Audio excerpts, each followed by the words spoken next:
أعوذ بالله من الشيطان الرجيم. بسم الله الرحمن الرحيم. ويسألونك عن ذي القرنين قل سأتلو عليكم منه ذكرا.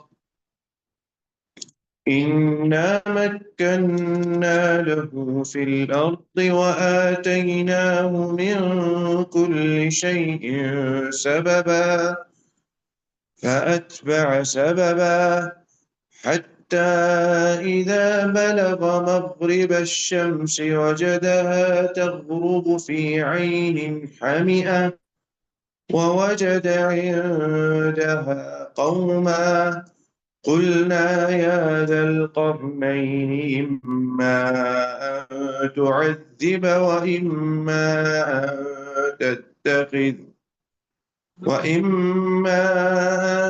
تتخذ فيهم حسنا. قال أما من ظلم فسوف نعذبه ثم يرد إلى ربه فيعذبه عذابا نكرا.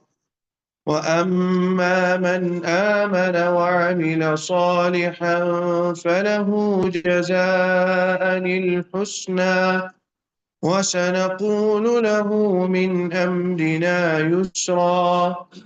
ثم أتبع سببا حتى إذا بلغ مطلع الشمس وجدها تطلع على قوم لم نجعل لهم من دونها سترا. كذلك وقد أحطنا بما لديه خبرا. ثم أتبع سببا حتى إذا بلغ بين السدين وجد من دونهما قوما لا يكادون يفقهون قولا. قالوا يا ذا القرنين إن يأجوج ومأجوج مفسدون في الأرض فهل نجعل لك خرجا على أن تجعل بيننا وبينهم سدا. قال ما مكني فيه ربي خير فأعينوني بقوة أجعل بينكم وبينهم ردما. آتوني زبر الحديد حتى إذا ساوى بين الصدفين قال انفخوا حتى إذا جعله نارا قال آتوني أفرغ عليه قطرا. فما استطاعوا أن يظهروه وما استطاعوا له نقبا. بسم الله الرحمن الرحيم. الحمد لله رب العالمين الرحمن الرحيم مالك يوم الدين إياك نعبد وإياك نستعين اهدنا الصراط المستقيم صراط الذين أنعمت عليهم غير المغضوب عليهم ولا الضالين آمين. رب اشرح لي صدري ويسر لي أمري واحلل عقدة من لساني يفقهوا قولي.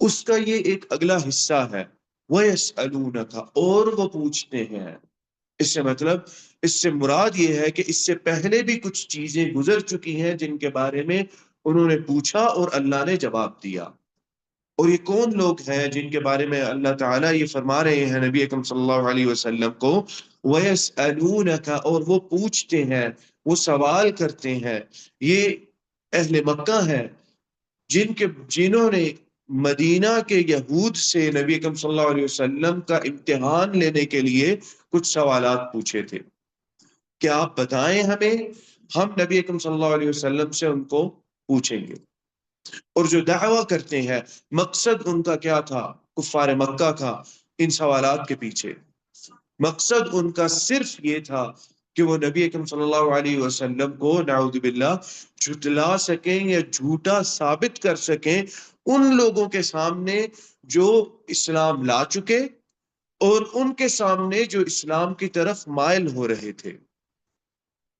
کیونکہ یہ بات معروف ہے کہ نبی اکرم صلی اللہ علیہ وسلم کی موجودگی میں مکے کے زمانے میں ایک ایسا وقت بھی آیا جس میں اہل مکہ کے خاندان نبی اکرم صلی اللہ علیہ وسلم کی تلاوت کو سننا شروع کر دیا۔ ان کی عورتوں نے اور ان کے بچوں نے نبی اکرم صلی اللہ علیہ وسلم کی تلاوتوں کو سننا شروع کر دیا کہ جب آپ تلاوت کرتے تو لوگ گھروں میں خاموش ہو کے بیٹھ جاتے اور آپ کی تلاوت کی آواز آس پاس اونچی آواز گونجتی۔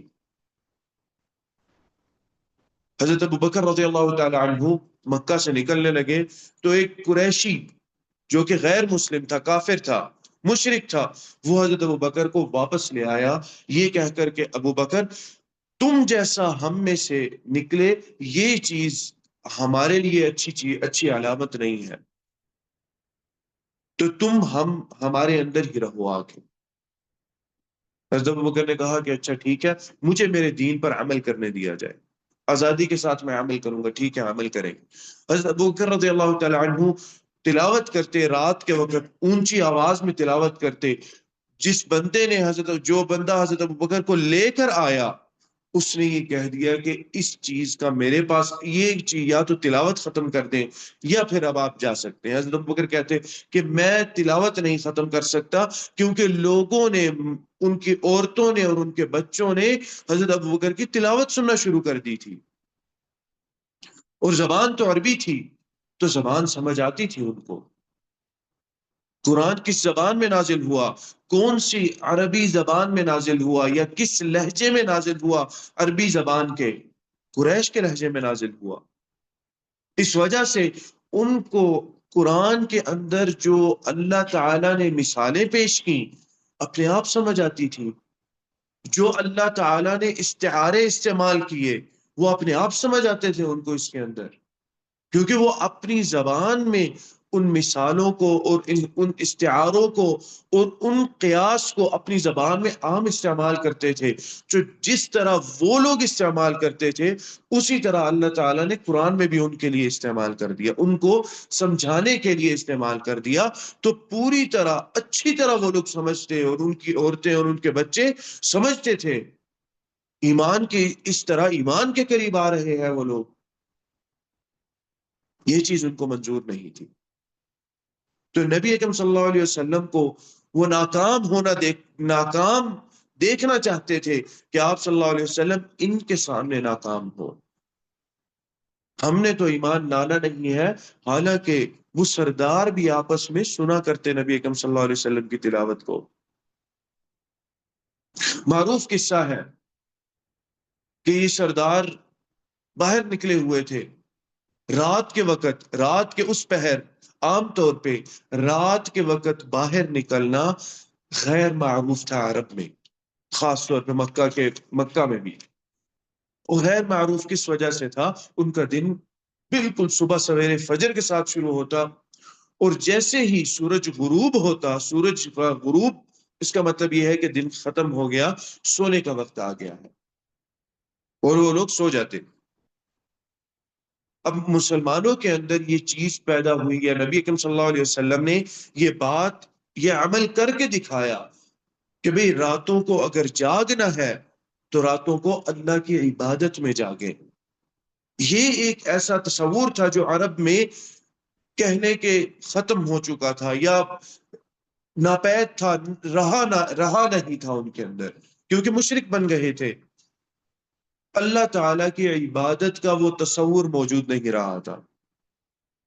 جب وہ عبادت کا تصور موجود نہیں تھا تو اس عبادت میں راتوں کو اٹھ کے نیند قربان کر کے محنت کرنا، یہ تصور بھی نہیں تھا ان کے اندر۔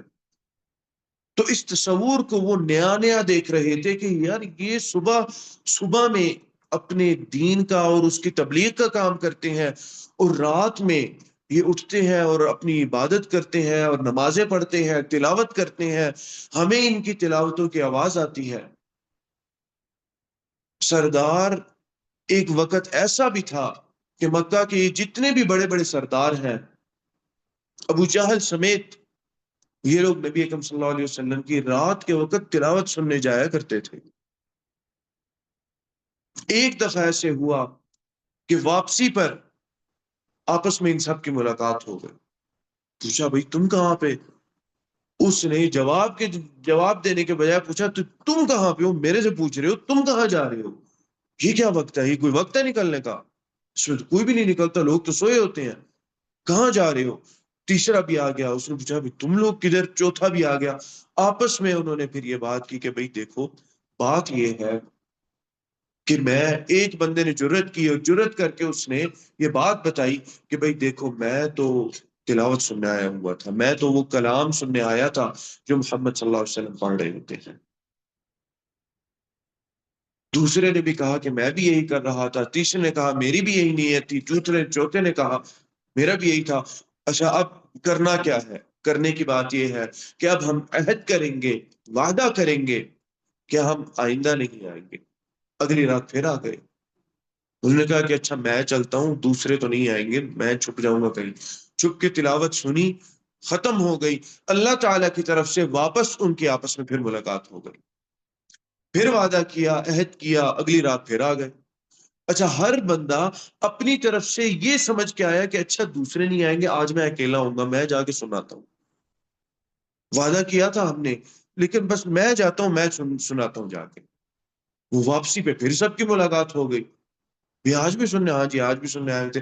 پھر پختہ وعدہ کیا کہ بھئی آئندہ سے ہم نہیں آئیں گے، اور اس چیز کا کوئی علاج ڈھونڈنا ہے۔ یہ تو ہمارے بچے اور عورتیں بھی سننا شروع ہو گئے ہیں اس تلاوت کو، اور اس چیز کو وہ لوگ بھی سننا شروع ہو گئے ہیں، تو ہم تو جو ہمارا ہدف ہے کہ اس دین کو ختم کرے، ہم خود اس کی طرف کھچے چلے جا رہے ہیں۔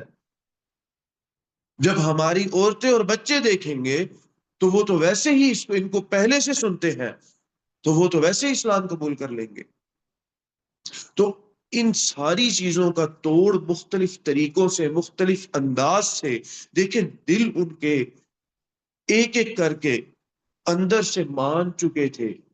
بہت ساروں کے مکہ کے زمانے میں ہی مان چکے تھے، لیکن اسلام ان کا مؤخر تھا، جن میں سے حضرت عمر بن عاص اور حضرت خالد بن ولید رضی اللہ تعالیٰ عنہ بھی تھے،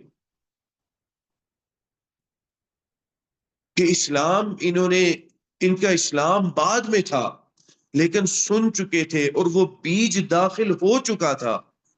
اسلام کا جو بیج ہے، ہر دفعہ ایک بات سنتے، نبی اکرم صلی اللہ علیہ وسلم سے کوئی آیت سنتے، تو وہ بیج جو ہے اپنے بڑھتا ہوا آگے، وہ ایک پودا بننا شروع ہو چکا تھا۔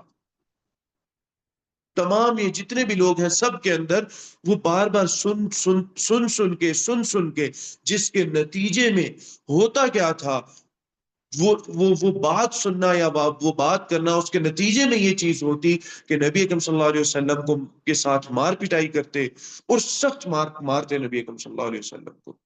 لیکن آپ صلی اللہ علیہ وسلم بیج بو گئے، ان سب کے اندر بیج بو کے چلے گئے تھے، اور اسی وجہ سے اسی بیج نے کام کیا کہ جب فتح مکہ ہوا تو اکرمہ بھی اسلام قبول کیا، انہوں نے، ابو جہل کے بیٹے، انہوں نے بھی اسلام قبول کیا۔ حضرت عمر رضی اللہ تعالیٰ عنہ جو کہ شدید اسلام کے مخالف اور سخت دشمن تھے، لیکن وہ بیج داخل ہو چکا تھا دل کے اندر. نبی اکرم صلی اللہ علیہ وسلم کا بار بار تبلیغ اور دعوت، اور آپ صلی اللہ علیہ وسلم کا جو اللہ تعالیٰ کا رسالہ، آپ صلی اللہ علیہ وسلم کا اس کی تبلیغ دینا، پھیلانا اس کو، وہ بیج داخل ہو چکا تھا. ایسے ہی نہیں کہ اچانک ہی سورہ طٰہٰ سن کے اسلام قبول کر لیا. اور سورہ طٰہٰ کی جو آیات تھی، اللہ تعالیٰ کی عظمت پہ جو آیات ہیں، ان کو سن کے اسلام قبول کیا. وہ پہلے سے بار بار، اور اسی چیز نے اصل میں، اسی چیز نے تنگ کیا کہ گھر سے باہر نکلے اور کہا کہ میں آج تو محمد صلی اللہ علیہ وسلم کو نعوذ باللہ قتل کروں گا. کہ اثر نظر آ رہا تھا اس چیز کا. ایسی بات نہیں ہے کہ اثر نہیں تھا. نبی اکرم صلی اللہ علیہ وسلم کی آیات پڑھنے کا، ہاں اگرچہ نبی اکرم صلی اللہ علیہ وسلم کو مارا جاتا، پیٹا جاتا، اتنا مارا جاتا، آپ صلی اللہ علیہ وسلم بے ہوش ہو جاتے، اور آپ صلی اللہ علیہ وسلم کی بیٹیوں کو یہ بتایا جاتا کہ اے بنت محمد، جا فلانی اور فلانی جگہ پہ تمہارے بابا کو مارا ہے لوگوں نے، وہ وہاں بے ہوش پڑے ہیں. یہ جاتی، جا کے دیکھتی، بے ہوش پڑے ہیں، اپنی والدہ کو جاتی پکڑتی، والدہ حضرت نبی اکرم صلی اللہ علیہ وسلم کو وہاں سے لے جا کے گھر لے کے جاتی. کس طرح اٹھاتی، کیا کرتی، سمجھ نہیں آتی.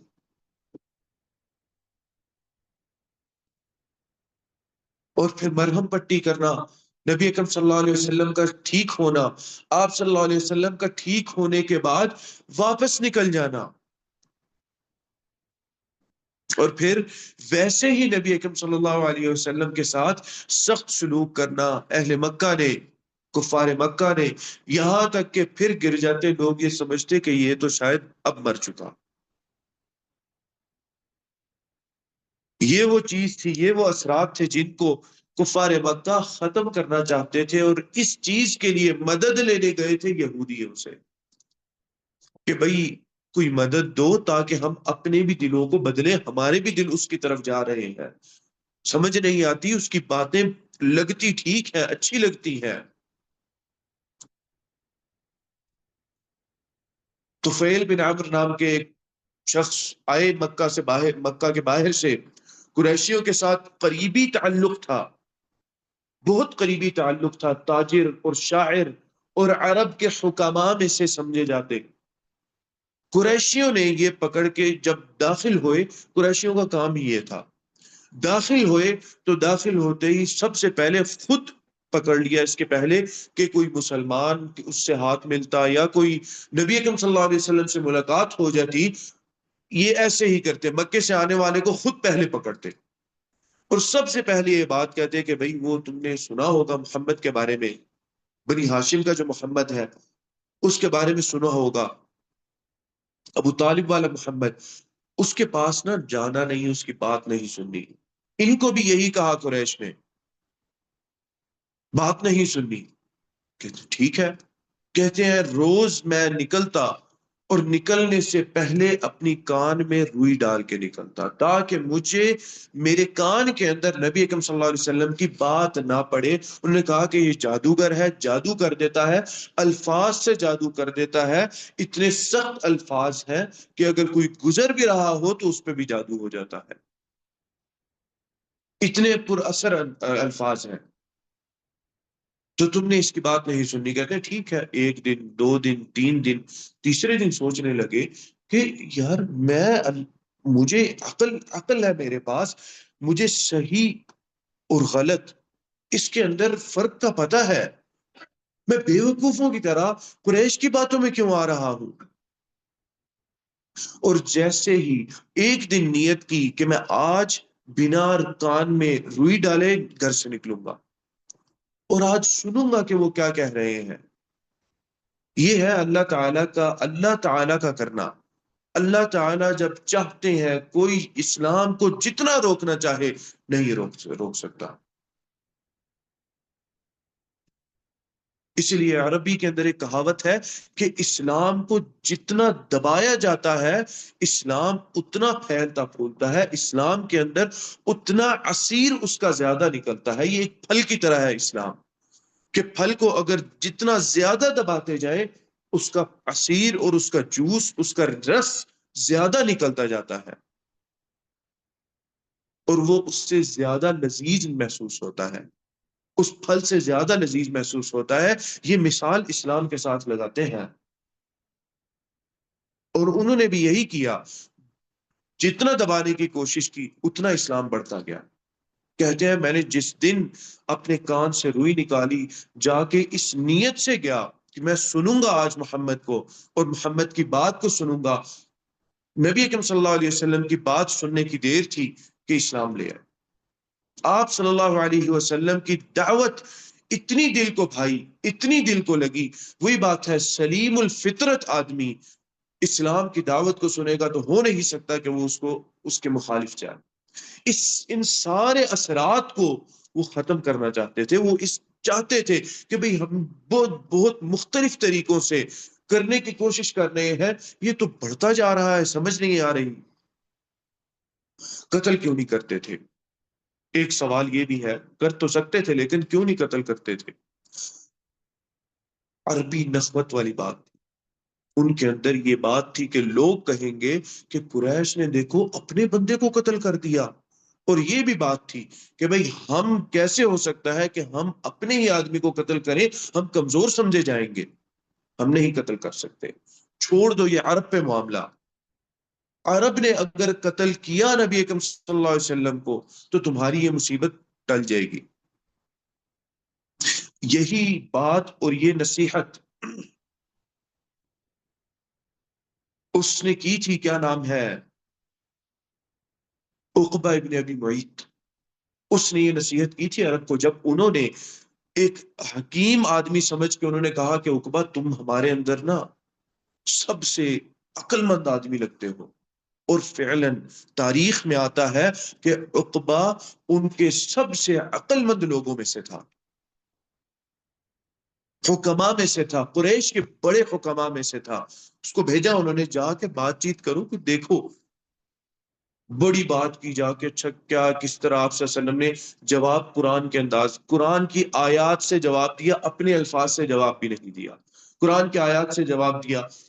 آیا واپس جب آیا تو اپنے ہی ساتھیوں نے، جن ساتھیوں نے، جس گروہ نے بھیجا تھا، انہوں نے کہا کہ عقبہ جس چہرے سے گیا تھا اس چہرے سے واپس نہیں آ رہا، یہ مختلف چہرہ ہے جس سے عقبہ واپس آ رہا ہے۔ اور آ کے اس نے یہ بات کہی کہ دیکھو میں نصیحت کرتا ہوں، اس کو چھوڑ دو، یا تو ایمان لے آؤ اس پہ۔ پیچھے چڑھ دوڑے کہ پاگل ہو گئے ہو، کیا کہہ رہے ہو، ہم نے اس لیے تمہیں بھیجا تھا۔ اس جگہ میری بات سنو، میں نے جو سنا ہے وہ عظیم حوادث اس کے بعد آئیں گے جو میں سن کے آیا ہوں، عظیم، یہ شخص بہت عظیم بنے گا۔ اصل اگر کامیابی چاہتے ہو تو ایمان لے آؤ، نہیں تو اس کو چھوڑ دو، تمہارے لیے اس میں ہی عافیت ہے۔ اگر عرب اس کو قتل کرتے ہیں تو تمہارے سر سے مصیبت ٹلی، تم قتل کرو گے تو سارے عرب تمہارے اوپر چڑھ دوڑیں گے کہ تم کیسے اپنے ہی بندے کو تم نے قتل کر دیا۔ عرب کی روایت کے اندر نہیں ہے کہ اپنے کو ہی قتل کر دینا، جتنا بھی اس سے اختلاف ہو، اپنے کو نہیں قتل کرنا کبھی، تو کیسے اپنے کو قتل کر دیا، مصیبت اپنے اوپر آ جائے گی۔ اور اگر یہ بات عقبہ نے کہی قریشیوں کو، اور اگر یہ کامیاب ہوتا ہے تو کامیابی تمہاری ہے، تم ہی کامیاب ہوں گے۔ لوگ یہ کہیں گے کہ فتم من قریش، ایک قریش کا لڑکا ہے، اور تم لوگ قریش، تمہاری عزت بڑھے گی، تم سب کی کامیابی ہے۔ انہوں نے کہا پاگل ہو گیا یہ تو، اس پہ کر دیا جادو، محمد کا جادو صلی اللہ علیہ وسلم، نعوذ باللہ، اس پہ بھی چل گیا۔ محمد صلی اللہ علیہ وسلم نے ان ساری چیزوں کو ختم کرنا چاہتے تھے، مختلف طرح کے وار اور مختلف طریقے استعمال کر رہے تھے کہ یار یہ کس طرح ختم کریں اس اثر کو، یہ بہت طاقتور اثر لگتا ہے ہمیں۔ مختلف چیزیں ان پر بات کرتے گئے کہ اچھا اب کیا کریں، جو باہر سے آنے والے لوگ ہوں گے ان کو کیا بتایا جائے کہ یہ قرآن، یہ جو بات کلمات اور الفاظ ادا کیے جاتے ہیں، یہ کیا الفاظ ہیں، کیا کلمات ہیں۔ کسی نے کہا جادو ہے، کسی نے کہا نجومی ہے، یہ کسی نے کچھ کہا، کسی نے کچھ کہا، واپس جا کے خود ہی کہتے ہیں کہ نہیں، یہ ساری چیزیں ہم دیکھ چکے ہیں، ہم نے سب سے اعلیٰ ترین لوگوں کو دیکھا ہے، جادوگروں کو بھی، نجومیوں کو بھی، شاعروں کو بھی، اور فلانے کو اور فلانے کو، سب کو، یہ محمد صلی اللہ علیہ وسلم ان میں سے کوئی ایک بھی نہیں، لیکن کچھ تو کہنا ہے ان میں سے، ان چیزوں میں سے، یعنی ان ایک کوششوں میں سے اسلام کو ختم کرنے کی یہ تھی کہ یہودیوں کے پاس گئے اور جا کے انہوں نے پوچھا کہ بھئی ہمیں بتاؤ، کوئی ایسی چیزیں بتاؤ جس سے ہم ناکام کر سکیں، ناکام دکھا سکیں، ثابت کر سکیں کہ یہ نبی نہیں ہے۔ آپ صلی اللہ علیہ وسلم کی ناکامی مسلمانوں کے سامنے، اور جو لوگ اسلام کی طرف مائل ہو رہے ہیں ان کے نزدیک آپ صلی اللہ علیہ وسلم کی ناکامی کو ثابت کر سکے ہم، اس سلسلے کی ایک یہ کڑی تھی۔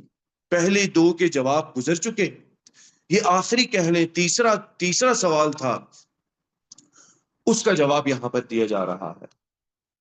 وَيَسْأَلُونَكَ، اور محمد صلی اللہ علیہ وسلم وہ دریافت کرتے ہیں، وہ پوچھتے ہیں آپ سے، عن ذی القرنین، ذو القرنین کے بارے میں۔ ذو القرنین کون تھا؟ قل، کہہ دیجئے، سأتلو، میں پڑھوں گا، میں بتاؤں گا، علیکم، تمہارے اوپر یا تمہیں، منہ ذکرا، اس کے متعلق کچھ ذکر، کوئی بیان، کوئی چیز میں تمہیں بتاؤں گا، پریشان نہ ہو۔ ذی القرنین کے بارے میں تمہیں بتاؤں گا۔ اچھا، اب ذو القرنین کون تھا؟ ذو القرنین کے بارے میں مختلف روایات اور مفسرین کا اجتہاد، کچھ تاریخ کو دیکھ کر ایک بات تو ذہن میں رکھیں، ذو القرنین اگر کوئی تھا تو وہ عیسیٰ علیہ السلام کی بعثت سے پہلے کا شخص تھا، عیسیٰ علیہ السلام کی بعثت کے بعد کا نہیں ہے کوئی، یا عیسیٰ علیہ السلام سے ما قبل ہے۔ اس کا مطلب یہ ہے کہ یہود اس وقت زیادہ تھے، موسیٰ علیہ السلام کا دین تھا، بنی اسرائیلیوں والی بات تھی اس وقت جس وقت ذو القرنین کا ذکر ہے۔ اس کے بارے میں کچھ مفسرین نے، جو قدماء قدیم مفسرین ہیں، ان کے نزدیک ذو القرنین ایک آدمی تھا، کچھ کہتے ہیں کہ ایران کے حکامہ میں سے ایک تھا، اس کا نام تھا خورس۔ کچھ علماء نے یہ بات کہی کہ خورس جو تھا وہ ایران کے حکماء میں سے تھا، اور یہ خورس جنہوں نے اختیار کیا، یہ متاخرین میں سے کچھ ہیں جنہوں نے خورس کو اختیار کیا۔ قدماء نے جس کو اختیار کیا وہ تھا، میرے ذہن سے نام نکل رہا ہے،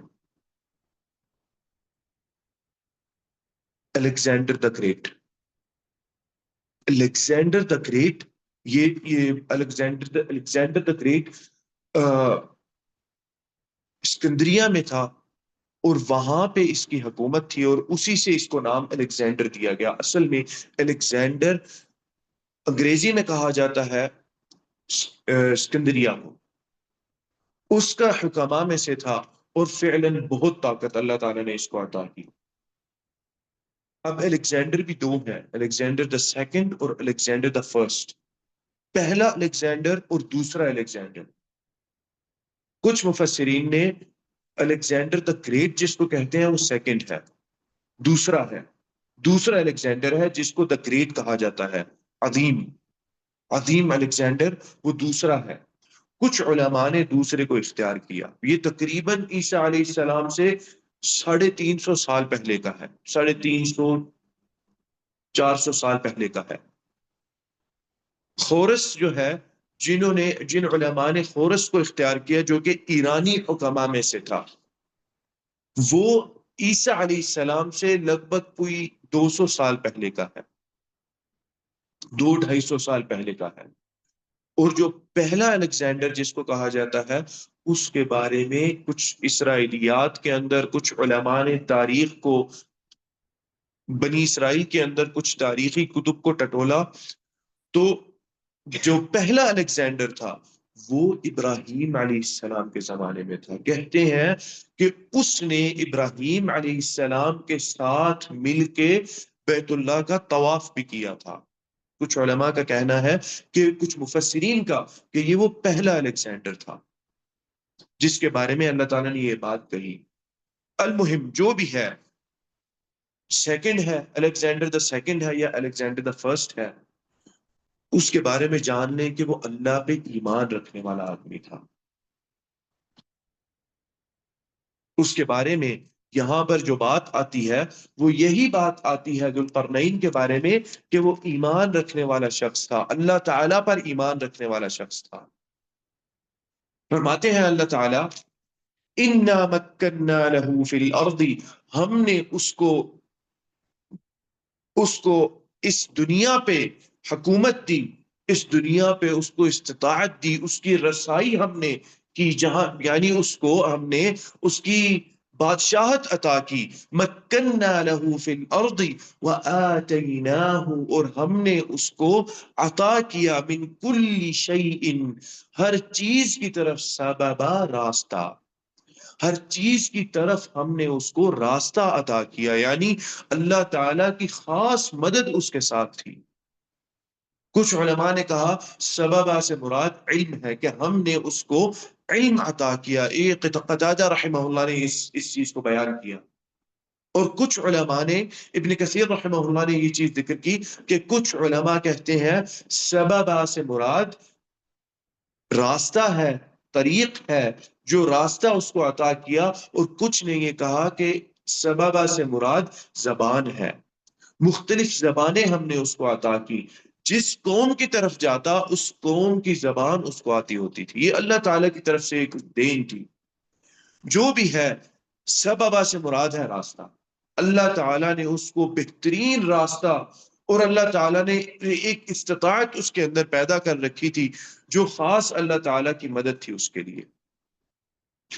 فَأَتْبَعَ سَبَبًا، اس نے آگے اسباب اختیار کیے، ساز و سامان کیا سفر کے لیے، حتیٰ یہاں تک کہ اذا بلغ مغرب الشمس، وہ پہنچا اس جگہ پر جہاں سورج غروب ہوتا ہے۔ مراد اس سے کیا ہے؟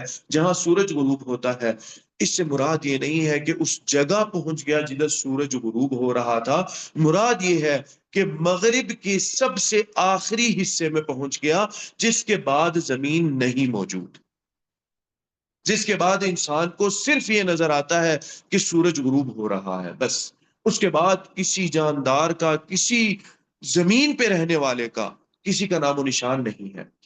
یہ اس سے مراد ہے حتیٰ اذا بلغ، وہ پہنچا مغرب الشمس، شمس کے غروب ہونے کی جگہ، سورج کے غروب ہونے کی جگہ پر، یعنی مغرب کی طرف بالکل آخری حصے میں پہنچ گیا۔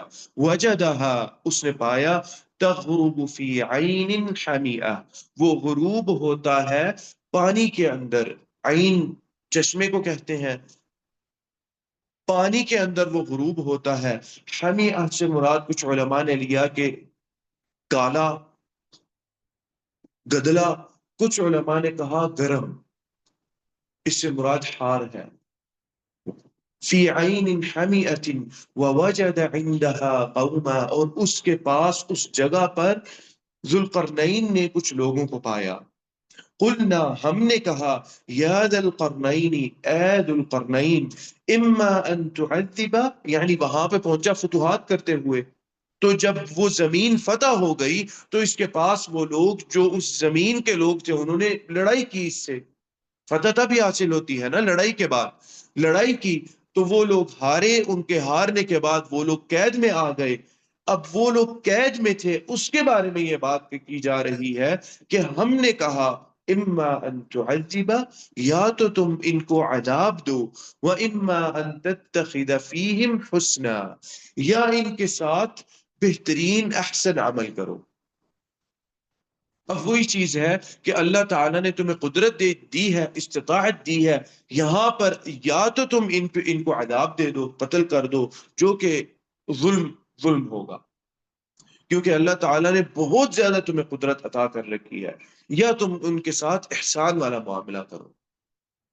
فرماتے ہیں آگے اللہ، قال اما من ظلم، کہا اس نے اما اگر من ظلم جس نے ظلم کیا فسوف نعذبه، اے ذوالقرنین یاد رکھو جس نے ظلم کیا اس کو ہم عذاب دیں گے، فسوف نعذبه ثم يرد الى ربه، پھر وہ اپنے رب کی طرف واپس جائے گا، فيعذبه عذابا نکرا، پھر اللہ تعالیٰ اس کو وہاں پہ بھی عذاب دیں گے، ایسا عذاب جو شدید سخت عذاب ہے، برا عذاب ہے، نکرا سے مراد برا عذاب ہے۔ یہ اب یا تو اللہ تعالیٰ کہہ رہے ہیں یا اللہ تعالیٰ نے کہنے کے الہام کیا کہ اچھا یہ ذہن میں بات رکھو، یا ذوالقرنین اس قوم سے کہہ رہا ہے کہ اے لوگو تم لوگوں میں سے جنہوں نے ظلم کیا اس کو ہم بھی عذاب دیں گے، اور ہمارے عذاب دینے کے بعد وہ مرے گا، اور مرنے کے بعد اللہ تعالیٰ اس کو عذاب دیں گے۔ یہاں سے یہ بات پتہ چلتی ہے کہ اس کا ایمان اللہ تعالیٰ پر بھی تھا، اس کا ایمان مرنے کے بعد بعث اور نشور پر بھی تھا، اس کا ایمان قیامت اور یوم آخرت پر بھی اس کا ایمان تھا، مومن آدمی تھا، اس کا مطلب یہ ہے۔ ذوالقرنین، اس کو ذوالقرنین کیوں کہا گیا اس کے بارے میں بھی کچھ علماء کی مختلف تفسیریں ہیں۔ کچھ نے کہا کہ اس کے سر کی دائیں اور بائیں جانب لوہا سا نحاس سا تھا، جس کی وجہ سے اس کو ذوالقرنین کہا گیا، دو سینگوں والا۔ کچھ نے کہا کہ حقیقتاً اس کے سر پہ دو سینگوں جیسی کوئی چیز تھی۔ کچھ نے کہا کہ نہیں، اس کو اللہ تعالیٰ نے اتنی وسیع اور اتنی بڑی حکومت دے رکھی تھی کہ مشرق سے مغرب تک ساری کی ساری اس کے نیچے تھی، اس کی حکومت کے اندر تھی۔ اور ایسا شخص کہتے ہیں اگر تاریخ ٹٹولے تو ایسا شخص الیگزینڈر ہی ملتا ہے، جس کو اللہ تعالیٰ نے مشرق سے لے کے مغرب تک اللہ تعالیٰ نے حکومت دی تھی۔ وہ شخص اچھا بھی تھا، عادل بھی تھا۔ کہتے ہیں یہ مثال الیگزینڈر پہ آتی ہے، مومن شخص تھا، ایمان رکھنے والا شخص تھا اللہ تعالیٰ پر۔ آگے اللہ تعالیٰ فرماتے ہیں وَأَمَّا مَنْ آمَنَ، اور آگے اور جس نے جو ایمان لایا، وَعَمِلَ صَالِحًا اور نیک اعمال کیے، فَلَهُ جَزَاءً الْحُسْنَى، اس کے لیے جزا ہے، وہ جزا کیا ہے؟ حسنہ ہے، اچھی جزا ہے، یا پھر ہم حسنہ کو یہاں پر جنت بھی کہہ سکتے ہیں کہ اس کے لیے حسنہ یعنی اس کے لیے جنت ہے اللہ تعالیٰ کے ہاں۔ اللہ تعالیٰ جو بھی ہے اللہ تعالیٰ کے ہاں ایک احسن اور ایک بہترین جزا ہے اس کے لیے، جو کیا کرے گا؟ ایمان لائے گا اور نیک عمل کرے گا۔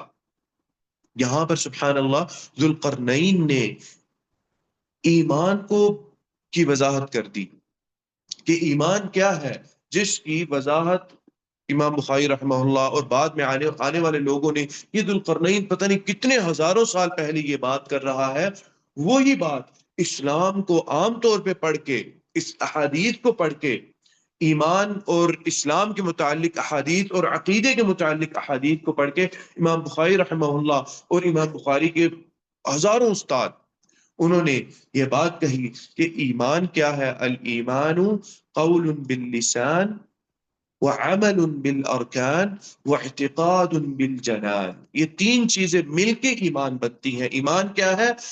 دل کا اعتقاد، کیا صرف دل کا اعتقاد؟ صرف دل کا اعتقاد کافی ہے؟ نہیں، اس کے ساتھ عمل ہونا چاہیے، عمل بالارکان، جو ہمارے ارکان ہیں اس کے ساتھ عمل ہو، اور اس کے ساتھ زبان کے الفاظ بھی ہوں۔ قول باللسان، اس چیز کو ذوالقرنین نے یہاں پر واضح کیا۔ وَأَمَّا مَنْ آمَنَ، اور جو ایمان لایا، اے لوگو ایمان کیا ہے؟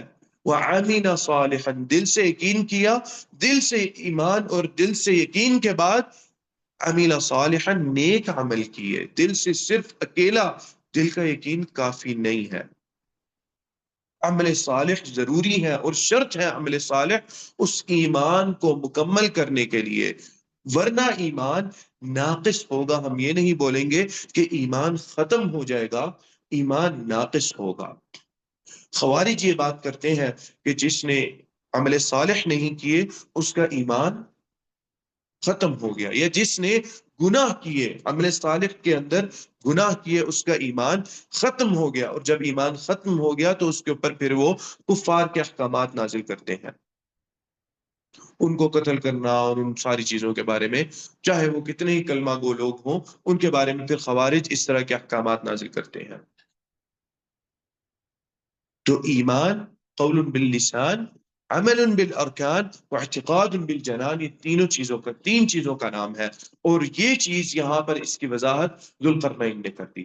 جس نے جو ایمان لایا اور جس نے نیک اعمال کیے، فَلَهُ جَزَاءً الْحُسْنَى، اس کے لیے اچھی جزا ہے، وَسَنَقُولُ لَهُ مِنْ أَمْرِنَا يُسْرًا، اور ہم اس بندے کے بارے میں آسان احکامات نازل کریں گے، یعنی چونکہ قیدی ہے، قیدیوں میں سے جو ایمان لے کے آ جاتا ہے اس کے معاملے میں ہم آسانی کریں گے، اس کے ساتھ ہم سہل پسندی کے ساتھ چلیں گے، آرام دہ معاملہ کریں گے، اس کے ساتھ ہم سختی نہیں کریں گے۔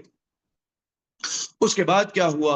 اس کے بعد ثم اتبع سببا، وہ پھر چلا، اپنا ساز و سامان اس نے کیا سفر کا، اور وہ پھر سفر پہ چلا، حتی اذا بلغ مطلع الشمس، یہاں تک کہ وہ سورج کے طلوع ہونے کی جگہ تک پہنچ گیا۔ اب وہی بات ہے جو غروب کے بارے میں کہی، مراد اس سے یہ نہیں ہے کہ وہ بالکل اس جگہ پہنچ گیا، مراد اس سے یہ ہے کہ اقصى المشرق، مشرق کے بالکل آخر تک پہنچ گیا، یعنی کہ اس کے بعد کوئی سرزمین نہیں ہے، کوئی اس کے بعد سویلائزیشن نہیں ہے، اس کے بعد کوئی لوگ نہیں ہے، اس کے بعد کچھ نہیں ہے، وہاں اس مشرق کے اس زاویے تک چلا گیا۔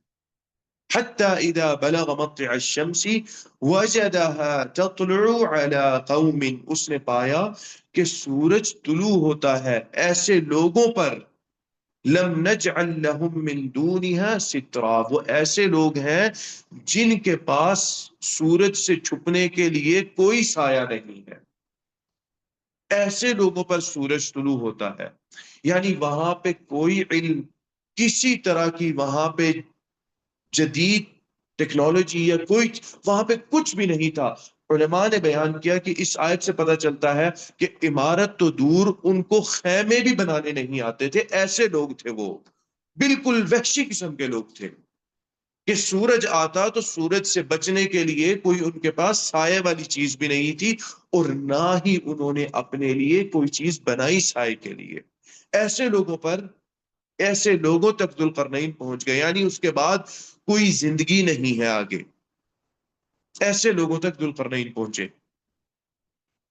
كذلك، اسی طرح، وقد احطنا بما لديه خبرا، ہم نے جو ذوالقرنین کے پاس تھا، ہم نے ذوالقرنین کو اصل میں اس چیز کا احاطہ یا احاطے کے اندر جو خبریں تھیں، جو چیزیں تھیں، ایسے ہی ہم نے ذوالقرنین کو بنایا، یعنی ہم نے اس کو عطا کیا، ہم نے ذوالقرنین کو جو جتنا اس کے احاطے میں تھا، ہم نے جو بھی خبر تھی، جو بھی چیز تھی، وہ اسی طرح ہم نے اس کو عطا کی، یعنی جتنی بھی طاقت تھی، جتنا بھی اس کی حکومت تھی، اور جتنا اس کے پاس مال و متاع تھا، اس دنیا کا جو کچھ بھی تھا، وہ ہم نے اس کو عطا کیا، اور اس چیز کا وہ اقرار کرنے والا شخص تھا۔ اس ساری چیز سے ایک اور چیز کفار مکہ کے سامنے آتی ہے، یا ان کے سیکھنے کے لیے ہے، اور وہ یہ ہے کہ اے کفار مکہ، اے مشرکین مکہ، تم لوگوں کو جس طاقت کا خناس تم لوگوں کے ذہن میں ہے، جس مال کا اور جس متاع کا اور جس حکمرانی کا تمہارے ذہن کے اندر بات ہے کہ بھئی ہم تو حکمران ہیں، ہم تو عرب کے سب سے بڑے ہیں، عرب میں کوئی قبیلہ ہمارے برابر کا قبیلہ نہیں ہے، کوئی جرت نہیں کرتا آگے بڑھنے کی، تو طاقت کی اگر بات ہے تو ایسے لوگ ہم نے پیدا کر رکھے تھے، تمہاری طاقت تو کچھ بھی نہیں ہے۔ اسی طرح کی مثال اللہ تعالیٰ نے عاد اور ثمود کی بیان کر کے اللہ تعالیٰ نے وہ چیز سامنے رکھی کفار مکہ کے، کہ تم لوگوں اپنی طاقت کا، تم لوگوں کے اندر زوم ہے، تم لوگوں کے اندر تکبر ہے اس طاقت کا، تو سنو ایسے بھی لوگ پیدا کیے تھے، اور ان کو ہم نے روئی کی گالوں کی طرح اٹھا کے پٹک دیا تھا۔ اتنے طاقتور لوگ، جسمانی لحاظ سے اور مالی لحاظ سے، روب کے لحاظ سے بھی تمہارا تو کچھ بھی نہیں ہے اس کے مطابق۔ اس کے سامنے جو عاد اور سمود کا معاملہ ہے یا ذوالقرنین کا بھی معاملہ لے لیں، اس کے سامنے تم تو کچھ بھی نہیں ہو۔ کس چیز کا تمہارے ذہن میں ظلم ہے کہ بھئی اے محمد تمہیں یہ چاہیے یہ چاہیے؟ بڑا تکبرانہ قسم کا شخص اس طرح کا عمل دیتا ہے یا اس طرح کی بات کرتا ہے، کسی سچی اور حق بات کے سامنے آ کے یہ بولے اچھا مجھے یہ بتاؤ تمہیں کیا چاہیے، بتاؤ اور یہ کام ختم کرو اپنا۔ متکبر شخص یہ بات کرتا ہے، اور یہ چیز مکہ کے لوگ نبی اکرم صلی اللہ علیہ وسلم کے ساتھ کرتے تھے۔ محمد بتاؤ چاہیے کیا تمہیں، جو چاہیے ہم تمہیں دیں گے، یہ ختم کر دو۔ اتنا ان کے ذہن کے اندر اپنی طاقت اور اپنے بڑے ہونے کا ظلم تھا کہ بھئی ہم تو ایسے ہیں اور ہم اتنے بڑے اور ہم اتنے طاقتور۔ ان قصوں کے اندر یہ بھی چیز آتی ہے کہ اللہ تعالیٰ نے ایسے بھی ایمان والے لوگ اللہ تعالیٰ نے رکھے جن کی حکومت تم لوگوں کی تو عرب کے اندر کہہ لینا، اصل تو مکے کے اندر ہے، اور ان کے مخالف بھی لوگ تھے، کچھ قبیلے قریش کے مخالف بھی تھے۔ وہ طاقت کے لحاظ سے بھئی ہم بھی طاقتور ہیں، تم لوگ کیا سمجھتے ہو اپنے آپ کو، اس طرح کے بھی لوگ تھے قریش کے خلاف۔ ذوالقرنین کی جو قصہ ہے اس کے اندر یہ بھی چیز اللہ تعالیٰ نے کفار مکہ کو سکھائی کہ دیکھو طاقت کی بات کرتے ہو تو ایسی طاقت والے لوگ بھی ہم نے رکھے، اور ان کو ہم نے ایسی اور ایسی حکومت عطا کی کہ مغرب تک وہ لوگ گئے اور اس کے بعد مشرق تک وہ لوگ گئے۔ مغرب سے مشرق تک پوری دنیا کا حصہ ہم نے ان کی حکمرانی کے اندر رکھا، اور انہوں نے اپنے آپ کو ہمارے نیچے رکھا۔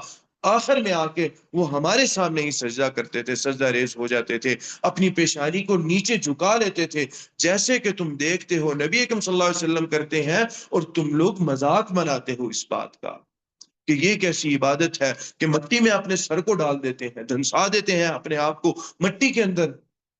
مذاق بناتے تھے نبی اکرم صلی اللہ علیہ وسلم کا کہ اس عمل کا، کہ وہ آپ صلی اللہ علیہ وسلم جاتے تھے کعبہ کے پاس جا کے نماز پڑھتے تھے، ٹھیک ہے کوئی کرتا ہے کرے، نہیں کرتا نہ کرے، مانتا ہے مانے، نہیں مانتا نہ مانے، نبی اکرم صلی اللہ علیہ وسلم کو آ کے تنگ بھی کرتے، ستاتے بھی آپ صلی اللہ علیہ وسلم کو، اس عمل کے دوران نماز کے دوران آپ صلی اللہ علیہ وسلم کو تکلیف بھی پہنچاتے، اور ساتھ میں آپ صلی اللہ علیہ وسلم کو اپنے الفاظ میں بھی نبی اکرم صلی اللہ علیہ وسلم کو اذیت دیتے اپنے الفاظ سے بھی۔ تو اس ساری چیز کی بھی اللہ تعالیٰ ایک طرح سے یہاں پر وضاحت کر رہے ہیں کہ تمہیں کسی تکبر کی اور دماغ کے اندر کسی بڑائی کی بڑے بننے کی ضرورت نہیں ہے، تم سے بہت بڑے بڑے گزر چکے ہیں۔ خلاصہ یہ ہے کلام کا کہ سنو جو نبی اکرم صلی اللہ علیہ وسلم بات کر رہے ہیں، اور دل سے سنو، دل سے سمجھو، کیونکہ دل سے دل کھول کے جس نے بھی سنا اور سمجھا وہ ایمان لے کر آیا ہے۔ آج بھی دل کھول کے جو سنتا ہے وہ ایمان لے کر آتا ہے، بڑے سے بڑا شرابی کبابی ہی کیوں نہ ہو، لیکن جب اس کے دل کو اللہ تعالیٰ نے کھولا اسلام کے لیے، وہ اسلام لے کر آیا ہے۔ بڑے سے بڑا اسلام کا دشمن ہی کیوں نہ ہو، جب دل کھولا اللہ تعالیٰ نے، وہ لوگ اسلام لے کر آئے ہیں۔ آج بھی ایسی مثالیں موجود ہیں، ایسے لوگ جنہوں نے اپنی زندگیاں گزار دی مسلمانوں کے خلاف فوجوں میں لڑائی کرتے ہوئے۔ میں بالکل آج کی بات کر رہا ہوں، 10 10 15 15 سال گزارے کفار کی فوجوں میں لڑتے ہوئے مسلمانوں کے خلاف، بعد میں ایمان لے کر آئے اور اسی دنیا میں جی رہے ہیں، بتاتے ہیں کہ بھئی ہم نے لڑائیاں کی، فلانی جگہ گئے، فلانی جگہ فلانی جگہ فلانی جگہ، اور آخر میں ایمان لے کر آئے۔ اللہ تعالیٰ نے دل کھولا ان کا، جیسے کہ کفار مکہ نے نبی اکرم صلی اللہ علیہ وسلم کے خلاف گئے، مسلمانوں کے خلاف گئے، اور آخر میں اللہ تعالیٰ نے دل کھولا، ایک ایک بندے کا دل کھولا۔ ابو سفیان رضی اللہ تعالیٰ عنہ، ان کا بھی دل کھول دیا نبی اکرم صلی اللہ علیہ وسلم نے۔ اللہ تعالیٰ نے، نبی اکرم صلی اللہ علیہ وسلم نے نہیں، اللہ تعالیٰ نے۔ تو یہ جو قصے اللہ تعالیٰ نے بیان کیے، نبی اکرم صلی اللہ علیہ وسلم نے صرف جواب ہی نہیں دیا، ان سوالوں کے جواب کے ساتھ بہت ساری اس کے اندر سیکھنے والی چیزیں مسلمانوں کے لیے بھی تھیں اور کفار کے لیے بھی تھیں۔ اور اللہ تعالیٰ کے ہر بیان کی ہوئی آیت اور بیان کی ہوئی سورت کے اندر اس طرح کے ہی دروس ہیں۔ جو آنکھیں کھول کے اور دل کھول کے پڑھے گا اس کو اس طرح کی چیزیں سمجھ آئیں گی۔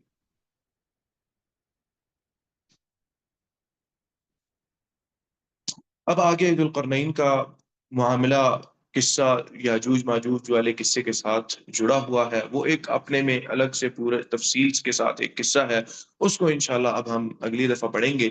وہ پورا جواب ہے، ایک اسی سلسلے کا جواب ہے، ذوالقرنین کیا تھا، کون تھا، اور کیوں تاریخ کے اندر اتنا نام اس کا اوپر رہا اور اتنا نام آج بھی لوگ جانتے ہیں۔ تو تھوڑا سا اگر سوچیں تو یعنی الیگزینڈر تھا جس نے وہ یاجوج ماجوج والی دیواریں بنائی تھی اور وہ سارا کچھ کیا تھا، یہی ذوالقرنین وہ آدمی تھا۔